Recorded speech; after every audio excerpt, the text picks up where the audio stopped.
আসসালামু আলাইকুম। Hello guys, কেমন আছেন আপনারা? আশা করি সবাই ভালো আছেন, আমিও ভালো আছি। বন্ধুরা চলে আসলাম হাঁস মুরগিগুলো দেখার জন্য। আপনারা দেখতে পাচ্ছেন, হ্যাঁ, সারা রাত অজোরধারায় বৃষ্টি হয়েছে, অজোরধারায়, এবং সকালও প্রচুর বৃষ্টি হয়েছে। দেখতে পাচ্ছেন কত সুন্দর করে কবুতরগুলো উঠছে। একটু দেখুন কত সুন্দর করে, হ্যাঁ, এত সুন্দর দৃশ্য একটু দেখানোর চেষ্টা করছি। দেখেন কত সুন্দর দৃশ্য।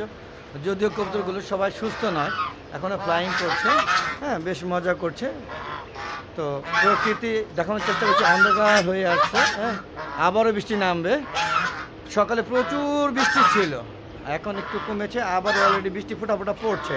আমি ভিডিও করতেছি, হয়তো পুরোপুরি ভিডিও করার আগেই হয়তো বৃষ্টি নেমে যাবে। তো হাঁস মুরগিগুলো দেখতে চলে আসলাম কী অবস্থা আছে এই বৃষ্টির মধ্যে। হ্যাঁ, যদিও সময় পাই না, ব্যস্ততার কারণে, হ্যাঁ, ওদেরকে সময় দিতে পারি না। তারপরেও সারাক্ষণ ওদের জন্য আমার মনটা পড়ে থাকে। কারণ হচ্ছে আমি হাঁস মুরগি শুধু না, আল্লাহ পাকের, মহান আল্লাহ পাকের সৃষ্টিকর্তার প্রতিটি সৃষ্টিকে আমি শ্রদ্ধা করি, সম্মান করি এবং ভালোবাসি।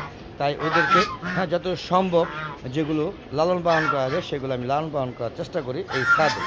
আসলে বন্ধুরা, এই ছাদে যাতে অযথা ছাদটাকে ফেলে না রেখে কিভাবে এটাকে উপযোগী করা যায়, সেই জন্যই আসলে আপনাদেরকে উদ্বুদ্ধ করার জন্য এই ছাদে আমি কর্মকাণ্ডগুলো আমার ভিডিওর মাধ্যমে উপস্থাপন করে থাকি। বন্ধুরা দেখতে পাচ্ছেন যে আমার ছাদে দুন্দুল, পেয়ারা, হ্যাঁ, এরপরে বিভিন্ন ধরনের ফল, আম, হ্যাঁ, সব আম, তারপর আপনি জলপাই থেকে শুরু করে সব ধরনের গাছগাছটা লাগানো হয়েছে। সব ধরনের ফলজ, বনজ এবং সবজি, সব ধরনের বনজ না, সরি, ফুল, ফল এবং সবজি গাছ লাগানো হয়েছে। আপনারা দেখতেই পাচ্ছেন, হ্যাঁ। তো পুরো ছাদটাকে আপনি ঘুরে দেখানোর চেষ্টা করছি, হ্যাঁ, পুরো ছাদটাকে আপনাদের দেখানোর চেষ্টা করছি আর আপনাদের উদ্বুদ্ধ করার চেষ্টা করছি যাতে আপনার ছাদ বাগানে এসে ছাদ বাগানটা যেন করতে পারেন। অযথা ছাদটা না ফালিয়ে রেখে যদি আপনার ছাদ তৈরি এরকম একটা ছাদ বাগান করেন, হ্যাঁ, তাহলে ভালো হবে। এবং স্বল্প পরিসরে হলেও যদি হাঁস মুরগি লালন পালন করতে পারেন বেশ ভালো। তবে আমি যেহেতু বলছি যে আমার মহান আল্লাহ তাআলা সৃষ্ট সমস্ত প্রাণীকে, হ্যাঁ, যেগুলো লালন পালন উপযোগী সেগুলো, ছাদে উপযোগী সেগুলো পালন করার চেষ্টা করছি। এবং হাঁস মুরগি, কবুতর, হ্যাঁ, পাখি সব ধরনের চেষ্টা করছি। দেখেন এই যে রাজহাঁস, এই ছাদেও কিন্তু আমি রাজহাঁস পালি। দেখেন এই যে রাজহাঁসগুলো দেখতে পাচ্ছেন, বেশ সুন্দর, হ্যাঁ, বেশ সুন্দর। যেহেতু 12টা ছিল, আসলে এখানে একটা কথা আছে যে ছাদে হাঁস মুরগি লালন পালন করতে গেলে ওদেরকে সবসময় পরিষ্কার পরিচ্ছন্ন রাখতে হবে এবং ওদের কৃত্রিমভাবে হইলেও হোক, প্রাকৃতিকভাবে তো আপনারা ঘাস লতা খাওয়া তাহলে ভালো, কৃত্রিমভাবে ওদেরকে ভিটামিন, মিনারেল এবং প্রয়োজনীয় পুষ্টি তাদেরকে চাহিদা পূরণ করে রাখতে হবে। তো চলুন বন্ধু, একটু কবুতর থেকে দেখে আসি যে কবুতরগুলো কী অবস্থায় আছে। দেখেন এই যে এখানে সাদা চিনটা হাঁস, দেখেন কত সুন্দর সাদা চীনা হাঁস। আর এই দেখেন নেতা, এই লোক সাদা এবং সাদা কালো সাথে সংমিশ্রিত।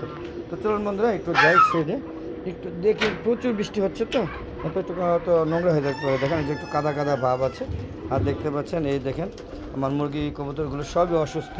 হ্যাঁ, কবুতরগুলো ট্রিটমেন্ট চলছে বেশ কিছুদিন ধরে, প্রায় মাস 2 ধরে। তারপরেও কবুতরগুলোকে ওদেরকে বাঁচিয়ে রাখতে কষ্ট হচ্ছে বন্ধুরা, দেখতে পাচ্ছেন।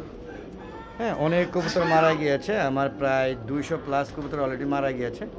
হ্যাঁ, তো এই হলো অবস্থা। প্রচুর গরম এক, আর দ্বিতীয় কথা মরক যখন লাগে। আমি 5 বছর ধরে 6 বছর ধরে কবুতর পালতেছি ছাদে। এমনি আমি ছোটোবেলা থেকে কবুতর পালি, এটা আমার শখ। কিন্তু এইরকম বড় ধরনের মরক হয়তো এর আগে কখনো লাগেনি। আপনারা দেখতে পাচ্ছেন ওই যে আমার হাঁসটা, অসুস্থ প্রতিবন্ধী হাঁস, ওই দেখেন শুনতেছে কথা। আর এই যে আমার টাইগার মুরগি, এখানে 4টা আছে, ওদের ডিম পাড়া শেষ।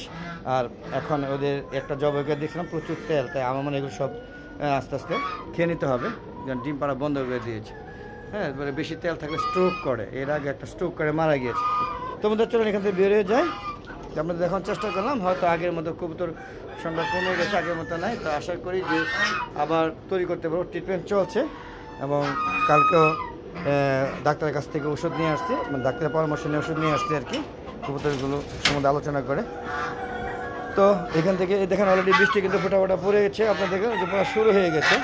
তো বন্ধুরা কেমন লাগছে ভিডিওটা, ভালো লাগছে কিনা সেটা কমেন্ট করে জানাবেন। আর বন্ধুরা এরকম সুন্দর সুন্দর ভিডিও পেতে গেলে অবশ্যই হালাদা এগো চ্যানেল পাশে থাকতে হবে এবং চ্যানেলের সম্পূর্ণ ভিডিওটা দেখে শেয়ার করে দেবেন সবাইকে, যাতে সবাই আমার ভিডিওটা দেখে, হ্যাঁ, সুন্দর সুন্দর মন্তব্য করতে পারে এবং আমার ভিডিও দেখে তারা উদ্বুদ্ধ হয়ে নিজেরাও ছাদ বাগান করতে পারে।